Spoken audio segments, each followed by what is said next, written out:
반갑습니다. 우리 서로 인사 한번 할까요? 반갑습니다. 사랑합니다. 축복합니다. 오늘도 주님의 큰 은혜가 있기를 주의 이름으로 축복합니다. 벌써 7월 오늘이 둘째 주입니다. 그렇죠? 세월이 이렇게 빨리 가는데 이 더위가 아주 가장 지금 심한 시기를 우리가 지나고 있습니다. 그런데 모든 것들은 지나가는 것입니다. 그렇죠? 지나가기 때문에 우리는 절망할 필요도 없고 실망할 필요도 없고 우리에게는 그 소망을 가지고 기다리면 되는 겁니다. 모든 건 다 지나가는 거예요. 기쁨도 지나가는 것이고 슬픔도 지나가는 것이고 다른 것도 머물러 있는 게 없습니다. 그런데 그 자리에 붙어 있으면 되는 거예요. 그런데 덥다고 춥다고 자리를 옮기거나 떠나버리면 우리는 이제 멸망이 있을 수밖에 없는 것이죠.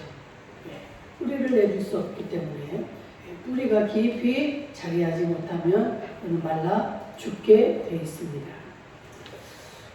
오늘 둘째 주를 맞아서 우리 주님이 우리에게 주시는 귀한 말씀, 여러분들 한 말씀 한 말씀을 이 한 주간에 이렇게 말씀 주시는 것을 여러분들이 깊이 묵상하시고 또 매일매일 여러분들에게 드리는 이 아침 편지의 말씀을 여러분들이 매일매일 그것을 먹으면서 묵상하시고 이럴 때 그 말씀이 나를 주관해 가십니다.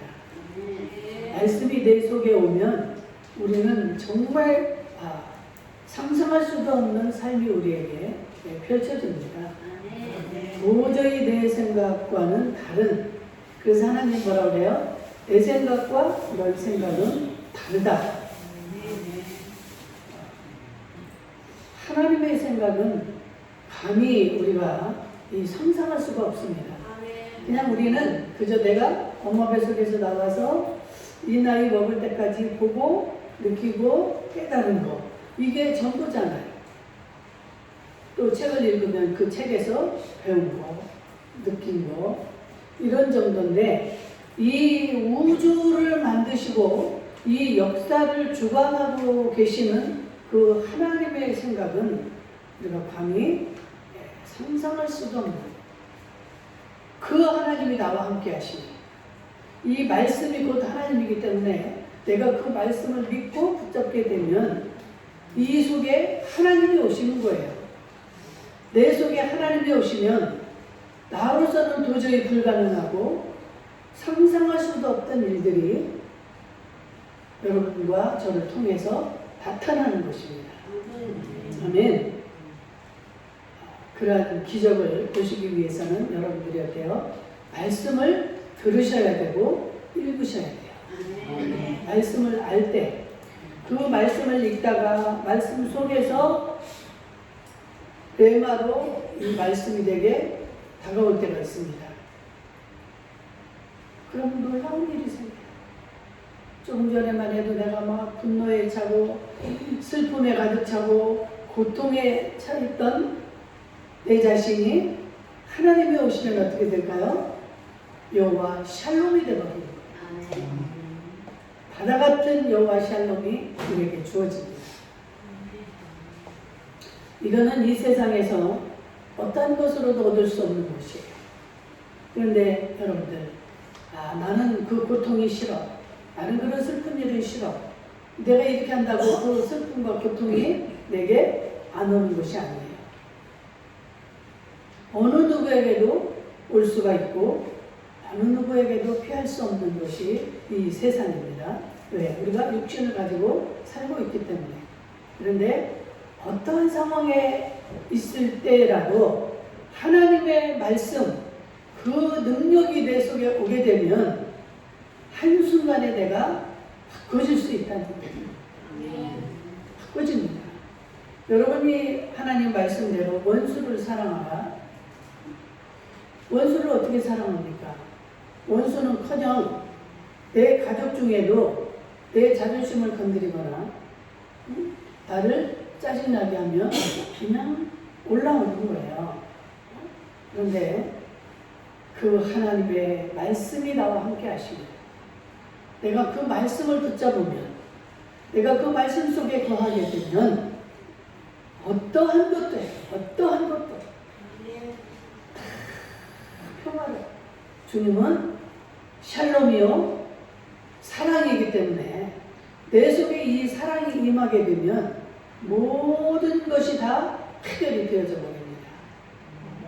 우리는 늘 이렇게 하나님으로 충만하지 못하기 때문에, 충만할 때는 그것을 맛보면서도 충만하지 못하면 또다시 사단에게 잡히게 되고, 그래서 우리는 계속적으로 하나님의 말씀을 우리는 붙잡아야 되고 그 말씀 안에 거해야 됩니다. 네, 오늘도 예수님께 나타나서 나는 주님이 가시는 길을, 어디를 가시든지 나는 주님을 따르겠습니다. 이 두 사람이 지금 이러고 나타났네요. 한 사람은 그 모든 이 율법과 이 하나님 말씀에 능통한 서기관이고, 하나는 제자 중에 한 사람이에요. 이 두 사람이 예수님에게 나와서 예수님이 어디를 가시든지 내가 주님을 따르겠습니다. 이건 참 좋은 일이잖아요. 예수님으로서 볼 때. 아, 그래? 대단하구나. 내가 너를 직접 부르지도 않았는데 너희들이 이렇게 나를 따르겠다니 고맙지 하고 그런 반응을 보이시는 게 정상인데, 오늘 우리가 읽은 말씀은 그게 아니잖아요. 우리가 익히 알고 있는 여우도 굴이 있고 뭐 새들도 다 굴이 있는데 나는 머리도 곳이 없다. 이 유명한 말씀을 이 자리에서 하시는 거예요. 나는 끝까지 주님을 따르겠다고 하는 제자와 서기관 앞에서 예수님은 지금 생뚱맞은 소리를 하시는 거예요. 그죠? 왜 이럴까? 이게 무슨 말씀일까? 우리가 예수님을 따르는 그 자세를 생각해보는 귀한 이 대목인 줄 믿습니다. 그래서 예수님이 사역할 그 당시에 이렇게 이 서기관과 이 바리새인들은 우리 주님을 그렇게 기뻐하는 자들이 아니었습니다. 어떻게든 예수님에게서 꼬투리를 잡아서 예수님을 이 성전 모독이나 하여튼 이 말미를 잡아서 예수님을 어떻게든 해하려고 하는 그런 무리들이었습니다. 그런데 그 중에 지금 이 서기관, 놀라운 일이죠. 이 서기관은 아주 무조건 예수님을 대적하고 예수님을 살펴서 어떻게든 꼬투리를 잡는 이러한 자들의 무리인데, 그 중에 하나가 지금 예수님 앞에 나타나서 지금 예수님을 따르겠다고 하는 겁니다. 참 독특하고도 놀라운 일이에요.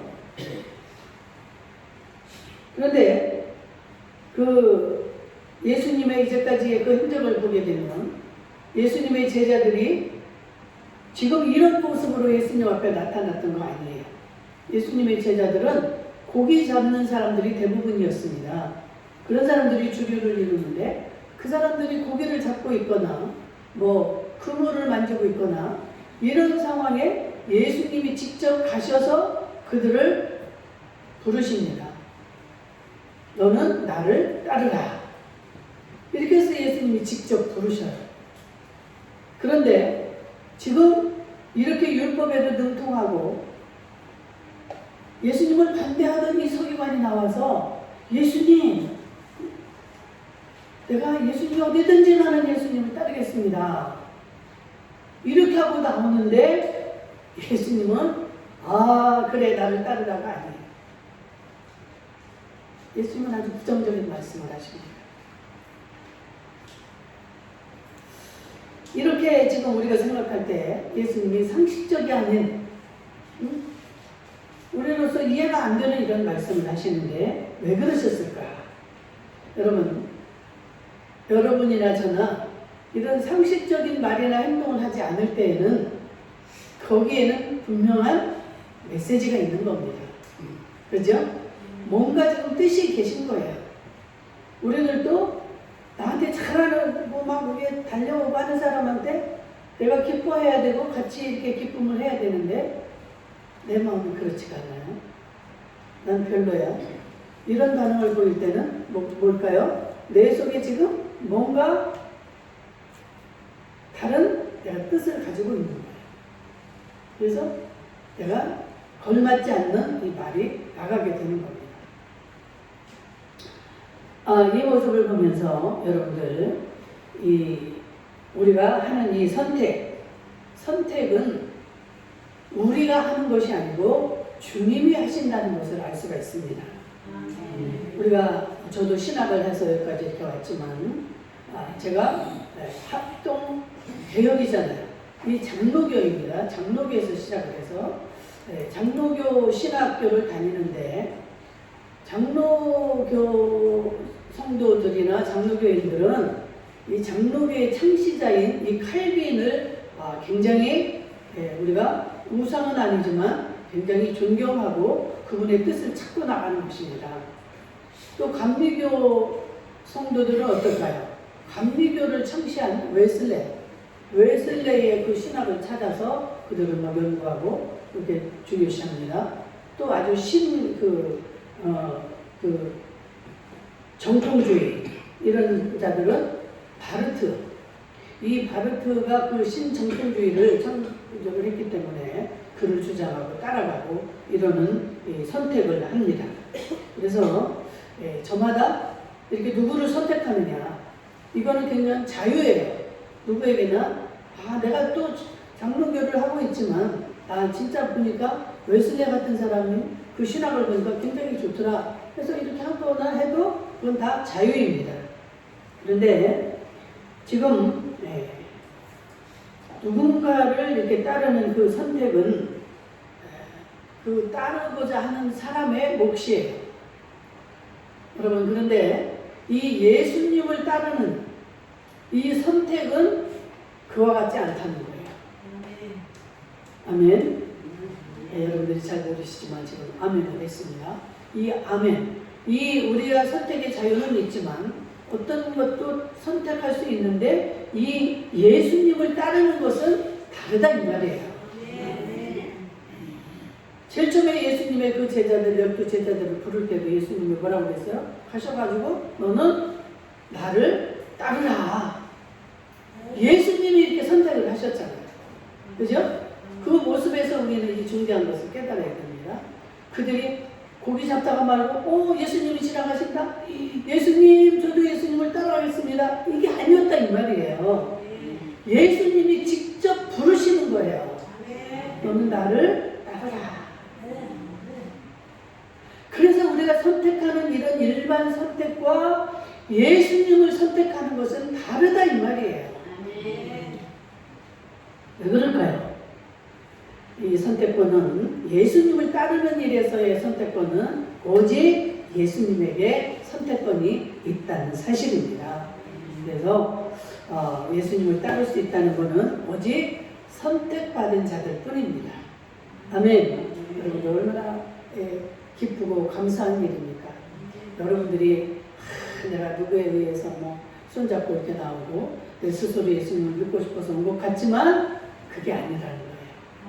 예수님이 성령님을 통해서 여러분들을 부르셨고 예수님이 선택하셨기 때문에 이렇게 예수님을 아버지라고 부르고 또 이 자리에도 나오게 된 줄로 믿습니다. 그래서 이 어떤 사람에게는 그렇게 나를 따르라 하시는가 하면 그 서기관이나 다른 그 제자들 같은 사람에게는 지금 그냥 어떤 그 어려운 말을 통해서 지금 받고 있어요. 나는 이렇게 버려둘 곳이 없는 사람이다. 그런 자리에서 그런 말씀을 하시면 어떻게 되겠어요? 그런데 그 속에 예수님의 뜻이 있다는 것을 우리는 지금 말씀을 드렸습니다. 그래서 예수님을 따르는 일에서의 이 결정권은 오직 예수님께 있다라는 것을 지금 말씀하시고 보여주는 거예요. 여러분들, 이 전능자이신 이 예수님이 우리를 부르게 되면은 그 결정을 우리는 거부할 수가 없다는 사실입니다. 어떻게 해서든 반드시 나는 제일 처음에 아무것도 모르고 예수님이 부르시기 때문에 나오기는 했는데 중간에 좀 잘 모를 수가 있죠. 근데 결국은 다 따르게 돼 있다는 것이죠. 저 역시도 30대 초반부터 주변에서 많은 자들이 저에게 그런 이야기를 했어요. 신학 공부를 하셔야 됩니다. 당신은 주의 종의 길을 가야 됩니다. 수없는 그런 말을 들었지만 저는 그게 믿어지지가 않고 실감이 나지 않았어요. 근데 결국은 제가 지금 어떻게 돼 있습니까? 주의 종이 돼 있잖아요. 정말로 도저히 피할 수 없는 그런 조건과 환경으로 바꾸어서라도 하나님은 하나님의 계획을 이루시고 하나님의 결정을 이루어 가신다는 사실입니다. 그와 반대로 또 예수님이 택하지 않은 그러한 자들은 예수님을 믿어보려고 아무리 애를 쓰고 해도 결국은 예수님을 배신하게 되고 떠나게 되는 대표적인 인물이 누구입니까? 가룟 유다 같은 사람은 예수님이 이렇게 부르셨지만 그 사람은 예수님이 선택한 자가 아니에요. 예수님이 그런 배신자로 선택을 하신 겁니다. 그래서 너희들 중에 다는 아니다 그러시잖아요. 예수님이. 절대 우리는 그런 자에 들지 않기를 주의 이름으로 축복합니다.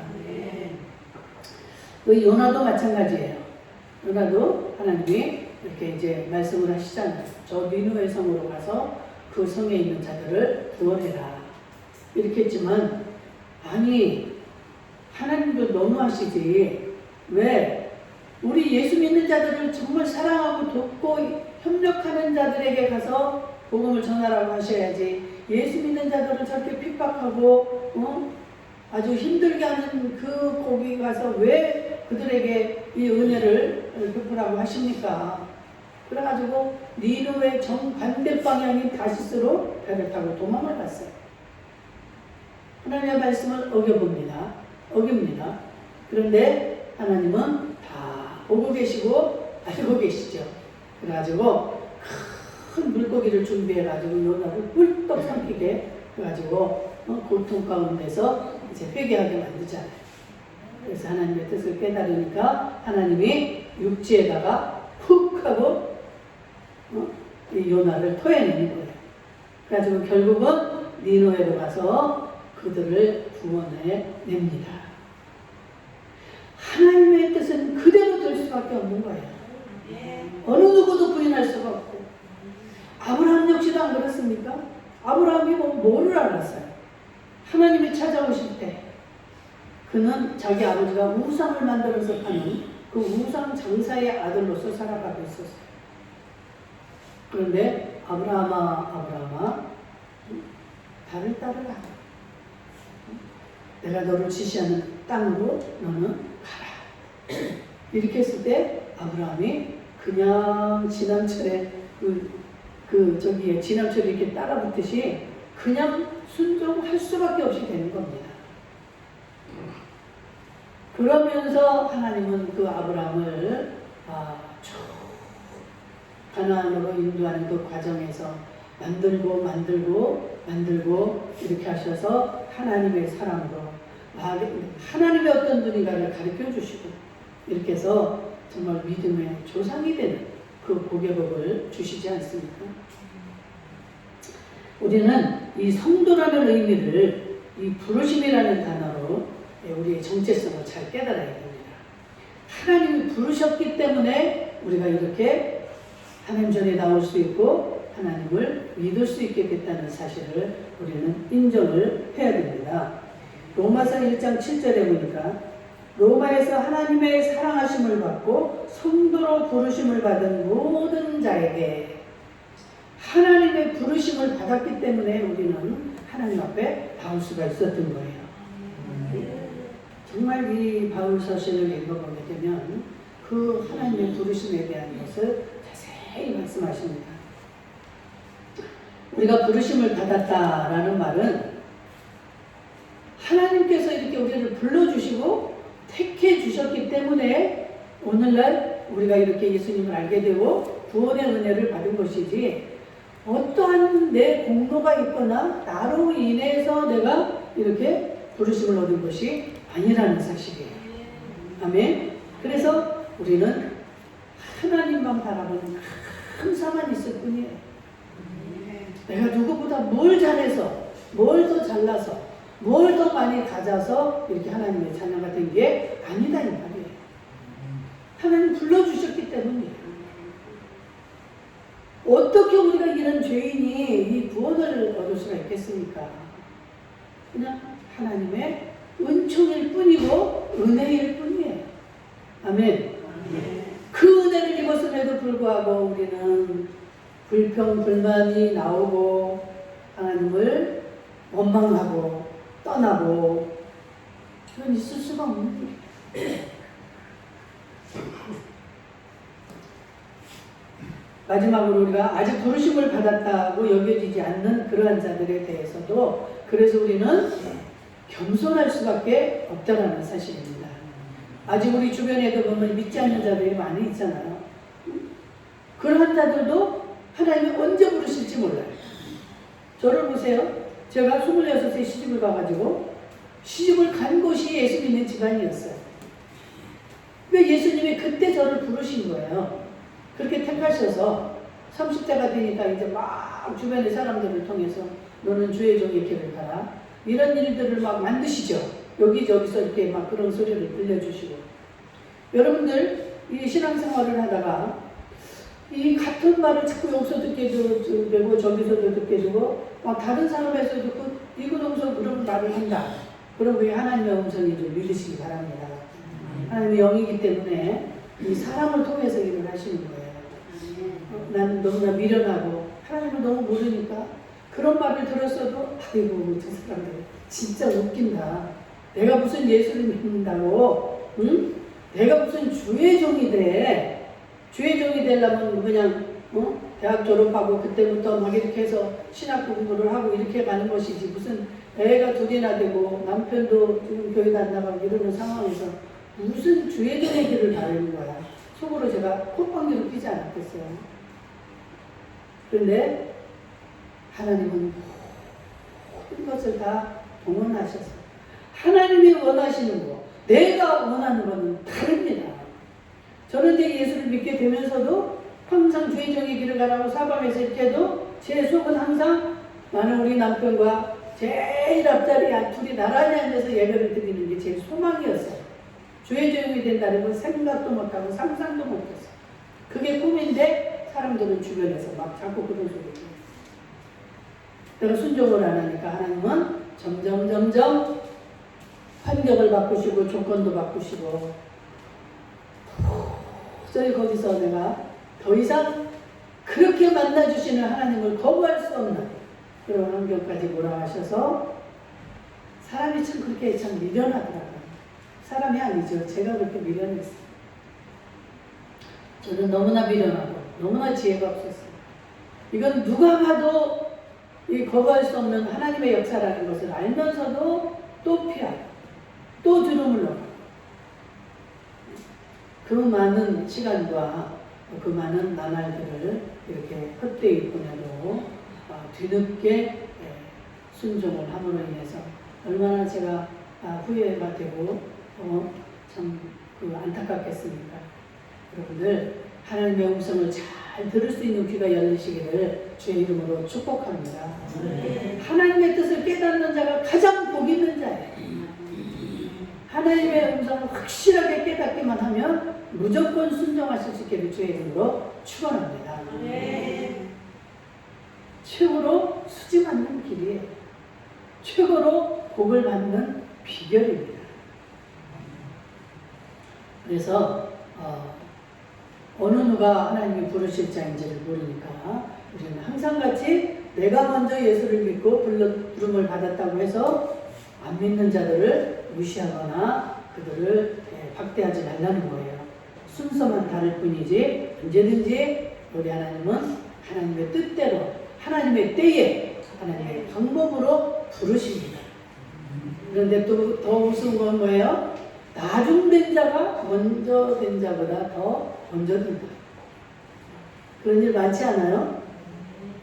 어떻게 어렵게 해서 아내를 막 구원을 시켰는데 믿다 보니까 아내가 자기보다 믿음이 훨씬 더 성장을 해서 정말 저도 우리 아이들이 둘인데 저가 먼저 믿으니까 이제 우리 아이들이 태어났고, 근데 우리 딸이 이제 신앙이 잘하는 걸 보니까 얼마나 신앙이 쑥쑥 자라는지 지금은 제가 따라가기 힘든, 참으로 부끄러운 아주 기가 막힌 이 신앙생활을 합니다.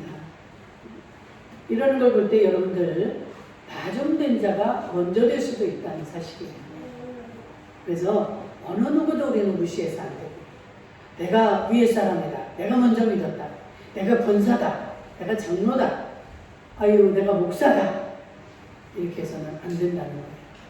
어린 아이를 통해서도 하나님은 말씀하시고, 아주 소외된 자, 아주 연약한 자, 이러한 자들을 통해서도 하나님은 우리에게 다가오시고 말씀을 하시는 줄로 믿습니다.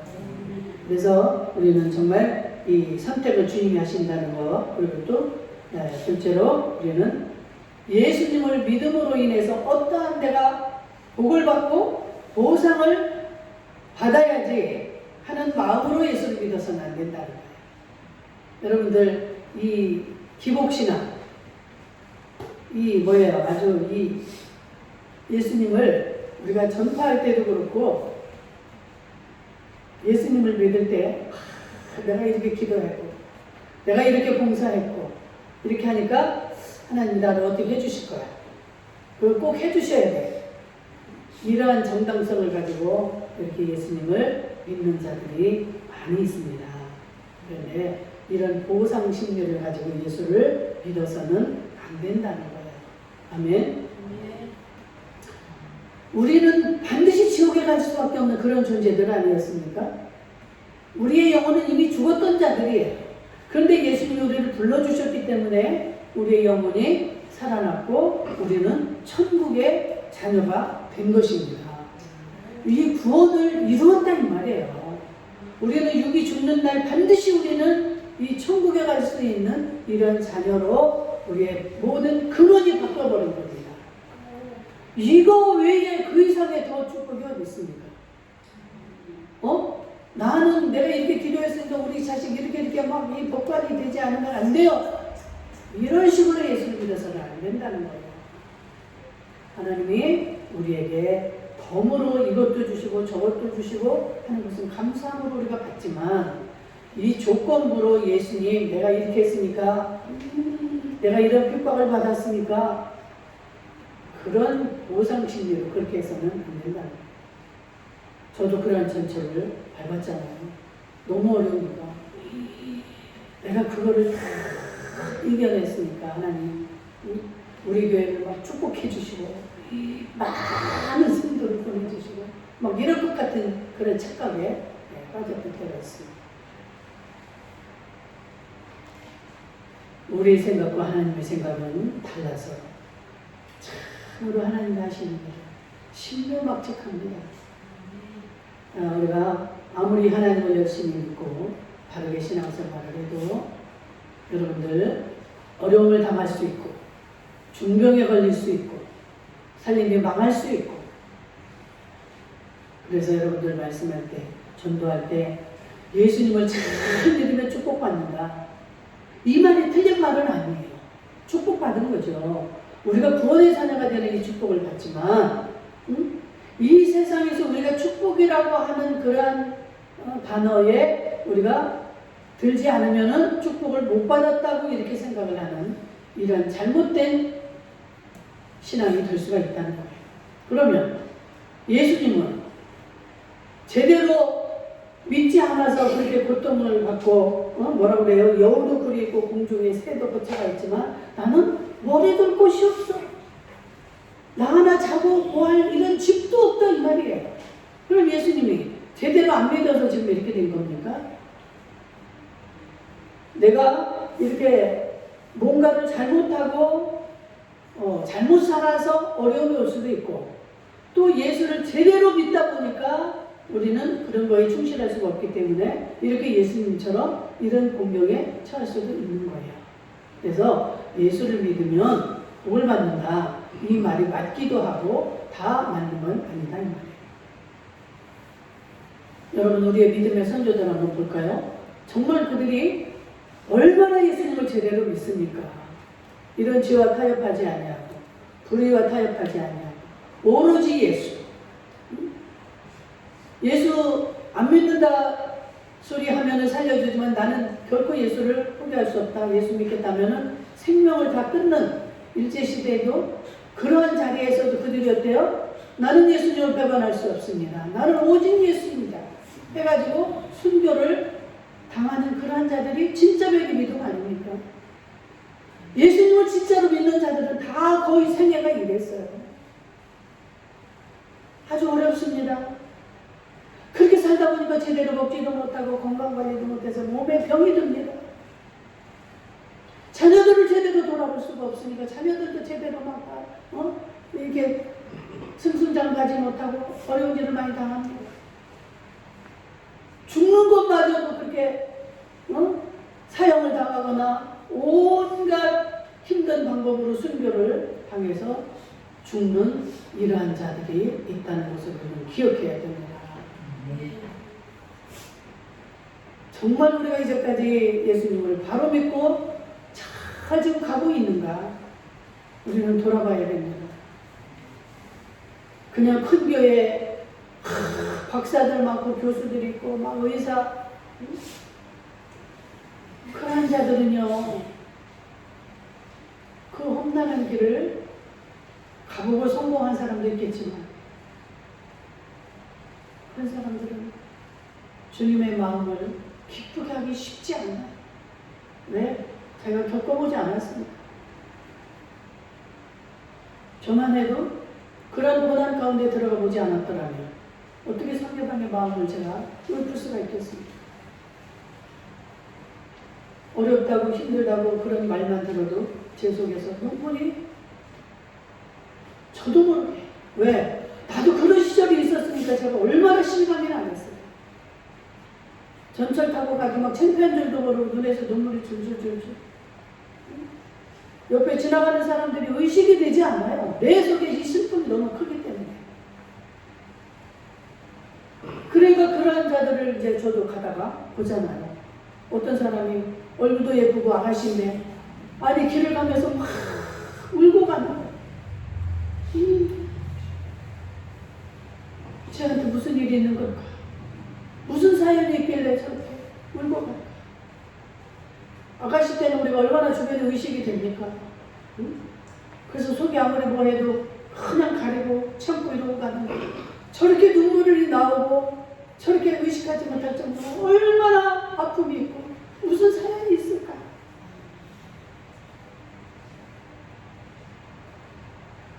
진짜 예수를 바로 믿으면 이게 주님의 마음이 읽어져야 되고 주님의 마음이 되어야 되는 거예요. 우리가 그걸 겪어보지 않으면 헤아리기가 쉽지 않아요. 나도 신우가 되어보기 전에는 우리 옳게 마음을 몰랐어요. 내가 옳게가 되지 않을 때는 옳게 마음을 이해할 수 없었어요. 내가 시집하고 또 며느리가 되고 시어머니도 되어보고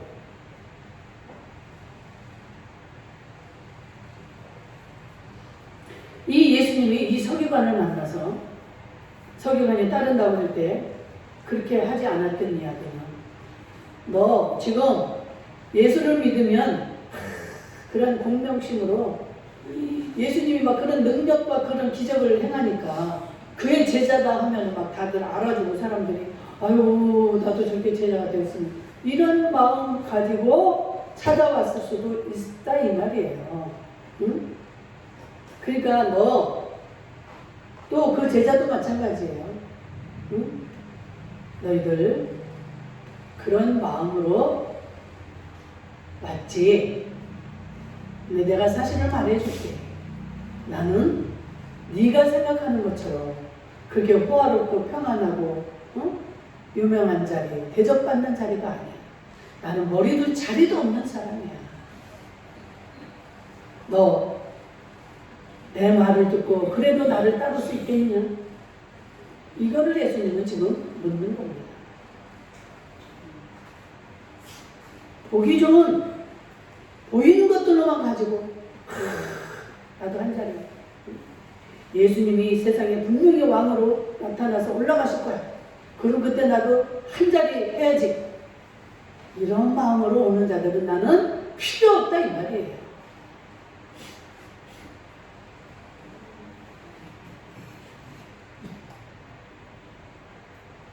내가 무슨 사업을 하는데 응? 나 뭐 영락교회, 사랑의 교회, 지구촌 교회 이런 데 가서 그 많은 사람들 얼마나 많아요 성도들이. 거기 가서 막 그 사람들에게 막 이 광고를 해서 그 도움을 받아야지 하고 거기에 등록하고 응? 그런 식으로 신앙생활을 하려고 하는 자들 너무나 많이 봤습니다. 너무나 많아요. 하나님이 그것을 그냥 그대로 해주실까요? 나 자녀들 결혼시킬 때도 내가 저렇게 큰 교회 가요. 구슬도 많이 들어오고 그래서 교회도 못 옮기는 사람들 많아요. 나는 속으로 천천만만해. 그 가고 안 가고 하는 것도 하나님이 다 하시는 거지. 그 마음을 움직이지 않으면 하나님 안 보내시면 못 가는 거예요. 왜 그런 조건을 생각하고 거기에 매이십니까? 아무리 어렵고 힘들어도 우리 주님이 보내십니다. 어디 한 군데서도 올 수가 있고 응? 모든 것을 해결하시는 주님의 손에 달려있는 줄로 믿습니다. 네. 그래서 저는 너무 이 예수님이 좋은 거예요. 여러분들 살다가 어려운 일들을 만나죠. 그때 우리가 감사하실 수 있기를 원합니다. 그 당할 때는 너무 힘들어요. 제가 3년 전에도 우리 코로나 시작할 때 얼마나 우리에게 어려운 일이 생겼습니까?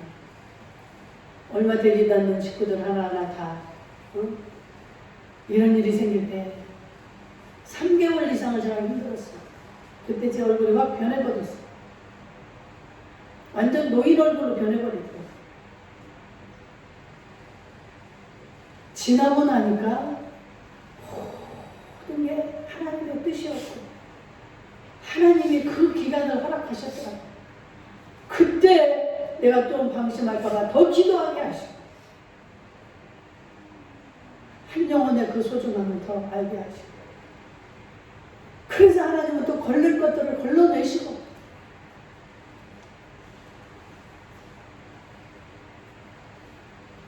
여러분 이 자리에 모인 우리 여러분들 정말 그 구원의 반열에서 한 사람도 낙오되지 않기를 주의 이름으로 축복합니다. 저는 그게 사명이에요. 저에게 붙여준 양들이 절대 그 구원의 반열에서 떨어지지 않게 만드는 것이 저의 사명입니다. 나 죽고 나면 뭐 나가 천국에 갈지 지옥에 갈지 난 모르겠어요. 절대 이런 생각하시면 안 돼요.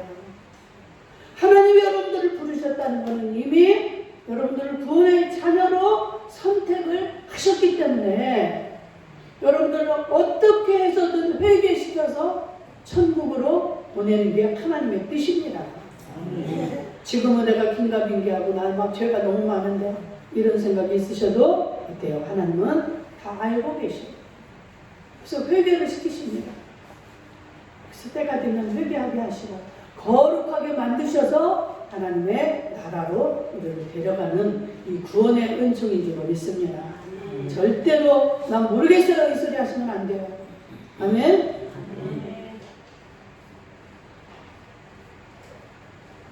말씀을 이제 맺습니다. 여러분들 그리고 오늘 드리고자 하는 우리 마지막 절에 보면 뭐라 그래요? 그 제자가 나는 그러면 내 가서 지금 집에 가서 내 이 일만 해결되면 하나님 교회 나가겠고 내가 빨리 가서 인사를 하고 해결짓고 오겠습니다. 이 말이 이 말 속에 담긴 뜻이 뭐입니까? 내일 좀 해결해 놓고 나서 예수님을 따르겠습니다. 이게 예수님 앞에 나아가는 그 길을 발목을 잡는 일이다. 이 말이에요. 이해가 되십니까? 핑계를 대고 그것이 예수님에 나아가는데 발목을 잡는 일이 되어서는 안 된다는 거예요. 그게 발목이 될 때는, 발목 잡는 일이 될 때는 예수님이 NO 합니다. 내가 가서 내 부모가 돌아가셨는지 어쨌는지 모르겠지만 가서 장사하고 와서 내가 예수님을 따르겠습니다 할 때 뭐라고 그래요? 뭐라고 그랬어요? 죽은 자는 죽은 자들이 장사하게 만들어도 너는 나를 따르라. 이 말을 들을 때 예수님은 피도 눈물도 없나 봐. 아니 부모가 돌아가셨는데 장사 지내고 와서 따르겠다는데 그것도 못하게. 그러다 보면 그 마음이 변질이 되고 변하게 되고 예수님을 따를 수 없는 그러한 올무가 된다는 말이에요. 이런 일들이 가정에서도 있을 수가 있고 부모 자식 간에도 이런 일이 있을 수가 있기 때문에 우리는 올바른 판단을 해야 될 줄 믿습니다. 그래서 하나님의 일은 우리가 생각하는 것처럼 인정스러운 그런 결과를 가져오지 않습니다. 그런 일로 하나님을 기쁘시게 할 수 없습니다. 그래서 하나님 안에서는 우리가 때로는 냉정한 사람이 되는 거예요. 우리 목사님 어떻게 저러지? 저 여러분들한테 그런 냉정한 그런 일을 할 때도 있을 거예요. 전화해야 되는데 전화도 안 하고 가야 되는데 가지도 않고 그 사람이 뭔가를 깨닫고 그냥 무조건 오직 예수로 되기를 가르치고 바라는 것입니다. 그래서 예수님의 한 행동을 보면 여러분들이 이해가 되지 않는 그런 일들이 많이 있지만 예수님의 마음은 그렇게. 아멘. 자비로우신 우리 아버지 하나님 감사합니다. 오늘도 우리에게 주신 귀한 말씀 우리가 오직 주님의 말씀을 바라보고 주님만을 바라보며 따르는 그러한 자들이 다 되게 하여 주시옵소서.